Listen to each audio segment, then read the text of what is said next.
श्रावण आला की आई आणि घर वेगळंच दिसायचं. दारातली तुळस, अंगणातली हिरवळ, सकाळी पावसाची रिमझिम, स्वयंपाकघरातून येणारा फोडणीचा वास. लहान असताना मी नेहमी आईला विचारायचे, आई श्रावण आला की तू एवढं सगळं का गं करतेस? आई हसायची आणि म्हणायची, श्रावणात देवासाठी स्वयंपाक करत नाहीत गं, घरातल्या माणसांसाठी प्रेम वाढायला स्वयंपाक करते. तिच्या त्या वाक्याचा अर्थ तेव्हा कळला नाही. लग्न झालं आणि घरी आले, पहिला श्रावण आला. बाहेर पाऊस पडत होता, सगळीकडे हिरवळ होती आणि अचानक आईची आठवण झाली. स्वयंपाकघरात जाऊन चुलीवर कढई ठेवली, फोडणीचा आवाज आला आणि जाणवलं आईने फक्त पदार्थ बनवायला शिकवलं नव्हतं, तिने स्वयंपाकातून माणसांवर प्रेम करायला शिकवलं होतं. त्या दिवशी सगळं केलं, ताट वाढलं. मनातल्या मनात आईला म्हणाले, आई गं, आता कळलं गं, श्रावण आला की तुला एवढा उत्साह का यायचा?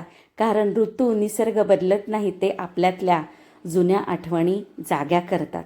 हो की नाही? तुम्हाला काय वाटते? कमेंट नक्की करून सांगा. आवडलं तर लाईक करून जावा.